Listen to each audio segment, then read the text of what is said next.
Our Tuesday Topics series this winter focuses on some of the many services and resources that the library provides the community, which are related to critical issues and topics in the news. Our topic today is Then and Now, Suffrage 2020, 19th Century Women's Rights Leaders. Our presenter is Dr. Suzanne Schnittman, a historian who has taught and researched in the Rochester area for many years. Dr. Schnittman received her PhD in American history from the University of Rochester and has taught history with an emphasis on women's studies at St. John Fisher College, SUNY College at Brockport, Hobart and Williams Smith Colleges, and Wells College. She will also be a featured speaker at the Marching with Mother exhibit at the Susan B. Anthony Birthplace Museum in Massachusetts. Dr. Schnittman's latest book, Provocative Mothers and Their Precocious Daughters, 19th Century Women's Rights Leaders, is slated to be published later this year. Please note, the Rochester National Susan B. Anthony Museum and House has asked us to announce that today's speaker is not affiliated with their organization. Following the talk, there will be an opportunity to ask our presenter questions on Susan B. Anthony and suffrage. Then we will offer a short tour of the local history and genealogy division to hear about some of the collections that the library houses related to Susan B. and suffrage, such as the Monroe County League of Women Voters records, Rochester Voices Suffrage and the Flower City, and the Susan B. Anthony letters. Please join me in welcoming our guest, Dr. Suzanne Schnittman.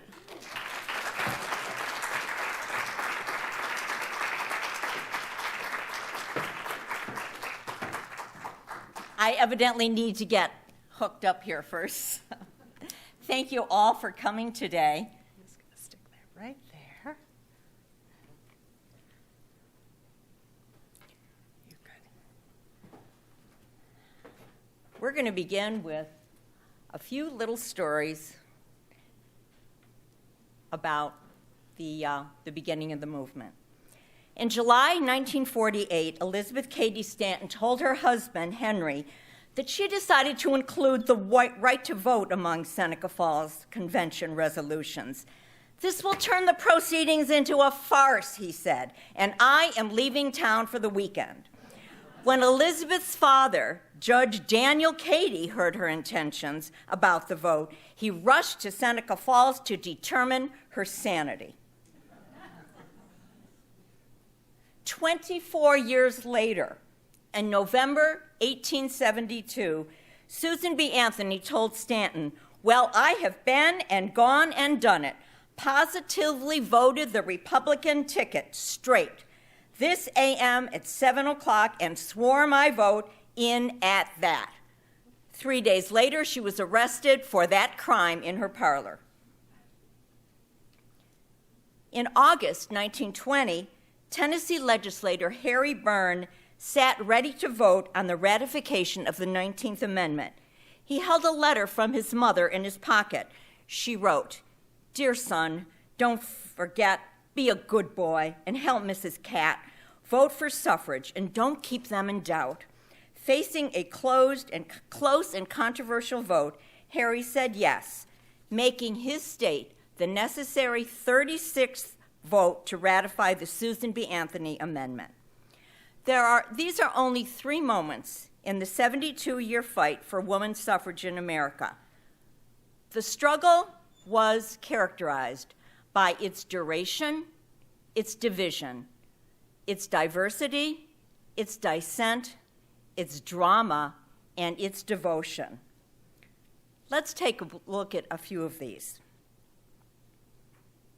What happened during those 72 years while we were waiting to get the vote? In private life, central furnaces replaced wood-burning stoves. Oil lamps and electricity replaced candles. Motor cars replaced horses and buggies, and indoor running water replaced outside privies. Women's fashion saw small revolutions. Ladies raised their gowns to reveal almost 8 inches of their legs. They bobbed their hair, and heaven below, they even took off their corsets. Let's look at the national events in this period. The long struggle for women's suffrage bridged the Civil War, the Spanish-American War, and World War I.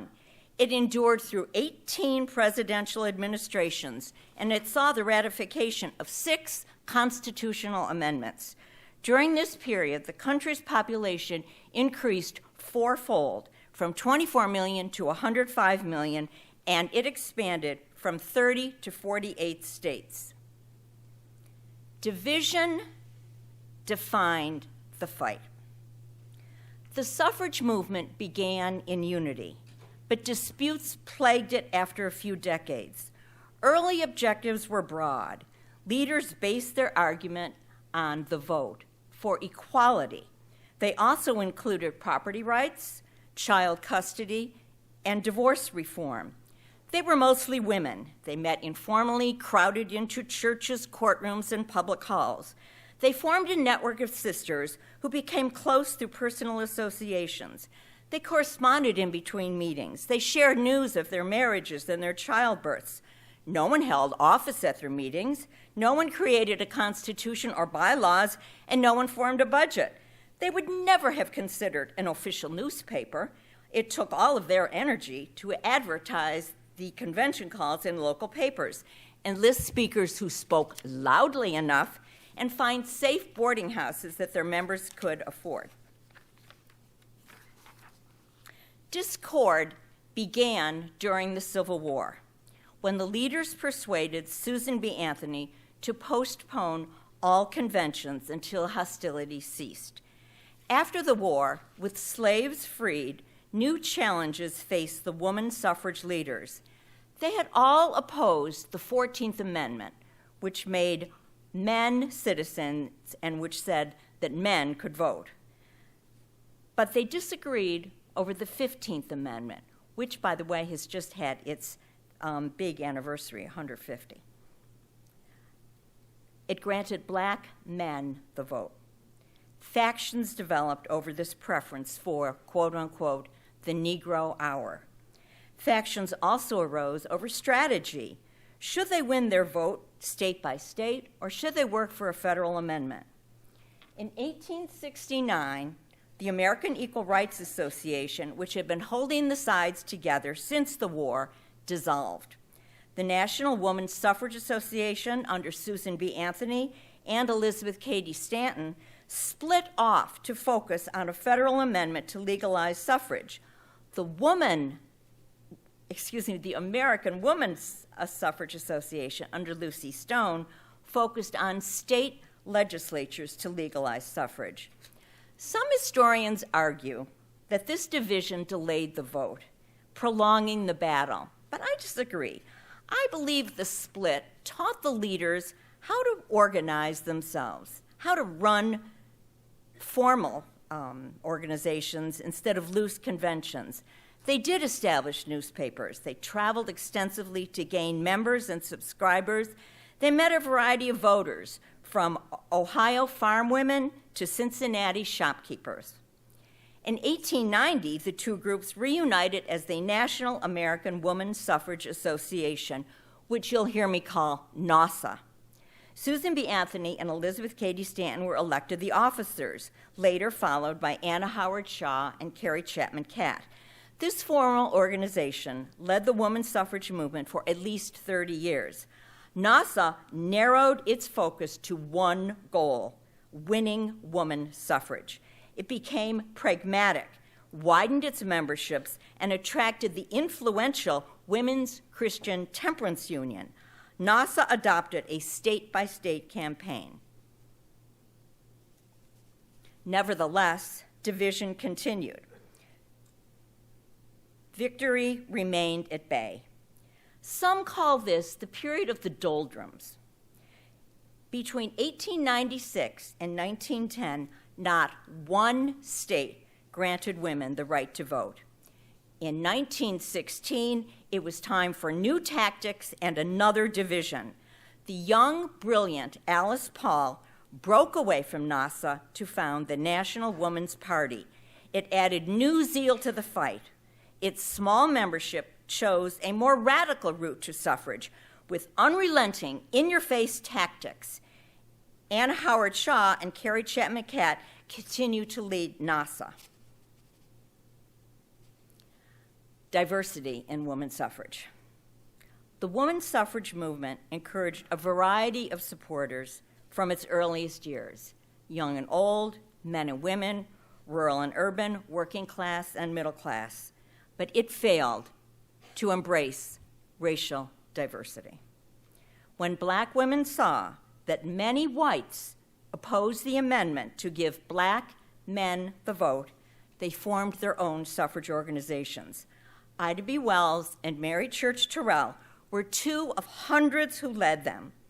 In an era of shameful racial discrimination, NASA and NWP excluded blacks from membership and segregated them in parades.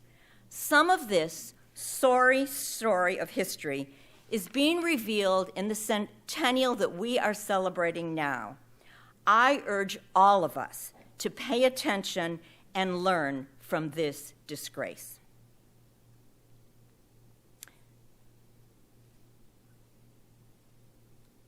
Dissent characterized the women's suffrage movement.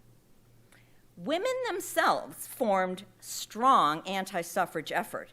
In 1890, they organized the National Anti-Suffrage Association, quickly embracing the name Antis, and provoked pro-suffrage forces for 30 years. Antis saw suffrage as an attack on traditional belief about sex roles and social organization. They claimed that if women voted, they would vote against their husbands, destroy their homes and families, and bring society to the point of anarchy. Women should stay out of the muck and mire of politics.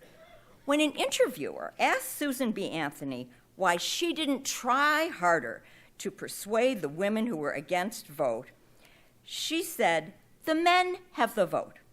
It's all nonsense to refer me back to the ladies. Suppose they are the majority. The majority of children in this country are against public schools, but we have put the children in public schools just the same."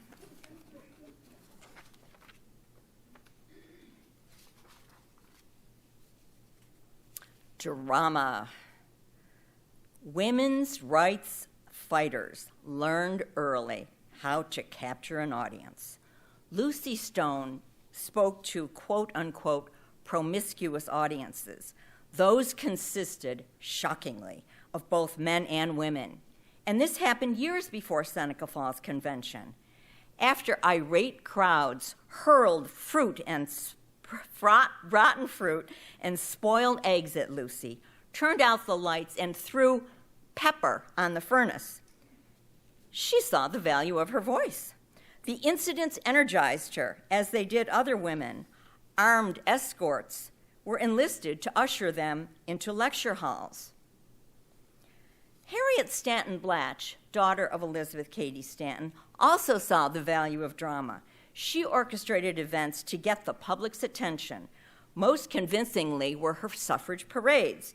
In an era when society women refused to be seen even walking down a public street, Harriet persuaded them to get out of their cars and march down New York City's Fifth Avenue. They walked in quiet formation, wearing elaborate hats, white suits, and purple sashes. They carried banners that demanded votes for women. The 1910 parade attracted 10,000 marchers.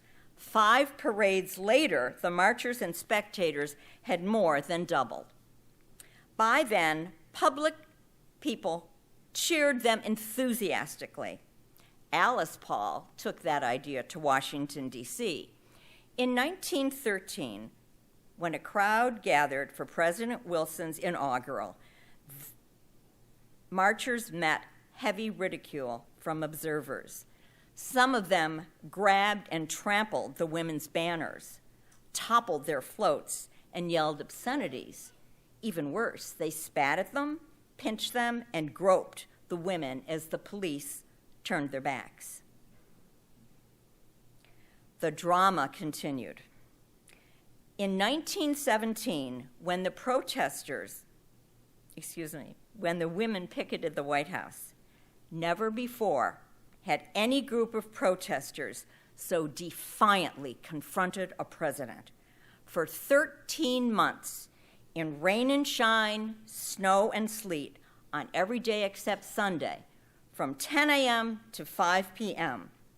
They stood with signs that asked President Wilson, who, by the way, was championing a war to keep the world safe for democracy, "What will you do for women's suffrage?" Alice Paul was arrested and placed in solitary confinement. Hundreds of her colleagues were also imprisoned, force-fed when they went on hunger strikes, and ridiculed by the president and other leaders. Did their efforts finally achieve women's suffrage? Most historians argue that Alice Paul's pressure on President Wilson, most historians argue that without Alice Paul's pressure on President Wilson, the battle would have continued for even longer. Nevertheless, it was a full 2 years after the war ended that Wilson finally, reluctantly and quietly, endorsed the 19th Amendment. Then he claimed, quote, "the voices of the foolish and intemperate agitators," end quote, had not influenced him at all. In the summer of 1920, the last state, that was Tennessee, thank you, Harry Byrne, ratified the 19th Amendment in time for the presidential election that fall. Devotion to friends and family. I began my study of women's suffrage as an academic, teaching college students about the movement for years. I concentrated on the official components of the battle, but the students were restless, and I was bored. The longer I studied the pioneers' public lives, the more I wanted to know about their private lives. I took to the road. I visited archives across New York and Massachusetts. My friends know how long I did it, but I will never publicly admit how long I did this. I selected 4 women's rights leaders and their daughter to study. Martha Coffin Wright, who is from our neighboring town, Auburn, and her daughter, Ellen Wright Garrison, who married the son of William Lloyd Garrison, was my first couple. Abby Kelly Foster is a Massachusetts abolitionist and women's rights leader that we may be less familiar with, although my Quaker friends in Rochester always cheer when they see that I've studied her. Her daughter was Olive Foster. Elizabeth Cady Stanton, you all know, and her daughter, Harriet Stanton Blatch, were a great team for me to study. And finally, Lucy Stone and Alice Stone Blackwell. As I looked at these women, I thought I would bring you just a few examples of how they brought the personal to really the political. It's something we all do every day. Abby Kelly Foster was the most of all these radical activists, most radical. She spent most of her daughter's youth on the road. But she left the lecture circuit to come home and care for her daughter, Alla, when a back brace for scoliosis confined Alla, who was 10 years old at the time, to her bed. Martha Wright, the bossiest of all the women, no competition.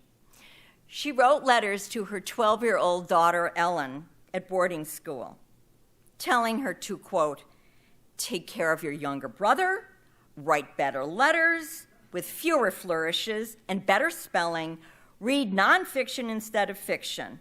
And exasperated Ellen wrote back, "You write such lectury letters," which Martha continued to write. When Elizabeth Cady Stanton realized in her later years how much she missed her daughter Harriet, she wrote to her, a senior at Vassar at the time, imploring her never to abandon her. When Harriet received this message, imagine this, "I have made up my mind to stick to you henceforth like a burr." She did what many young women would do today. She left home for Europe and remained abroad for 20 years. Lucy Stone micromanaged Alice Stone Blackwell from the time her daughter was an adolescent well into her adulthood. When Lucy was away from home, she told Alice to harvest the peaches, make blackberry preserves, keep the indoor plants healthy, and manage the hired help. When Alice was 40, her mother reminded her to, quote, care for her eyes, buy a veil to shade them from the snow glare, take care of her shoes and gloves and cloak, hang up all her clothes, and use a sponge to wash. The mothers all acted like mothers. They sought to prepare their daughters for adulthood, being sure they had adequate education, domestic skills, and the tools to be independent. Oops, not yet. They did not care if their daughters married or remained single, nor did they dictate that they follow in their mother's footsteps. And this is one of the things that surprised me the most. They wanted their daughters to have an education, to be independent, to be happy, and to follow their own path.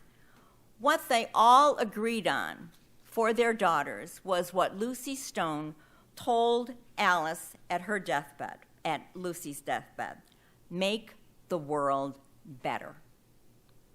All the daughters I studied, and many more for sure, did just that. Harriet Stanton Blatch served the largest formal role in the women's suffrage movement. She appealed to legislatures. She traveled across the country to pursue the amendment. Alice Stone Blackwell took over Lucy Stone's Woman's Journal, focused on the antis to promote suffrage, and went on to support international humanitarian issues. Ellen Wright Garrison became a lifelong member of NASA and saw her daughter join the staff of Carrie Chapman Catt in that organization. Olive Foster kept the lowest profile, but in her quiet way, she promoted suffrage effectively. She sponsored a resolution in Sandwich, New Hampshire, that brought the vote to women in that town 17 years before the 19th Amendment. The woman's suffrage story is one we need to share with our young people, boys and girls.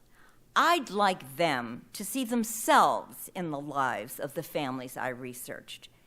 In an era when we feel so discouraged about democracy or impatient that things will ever change, I invite you and them to find hope in a movement that persisted for 72 years before it found success.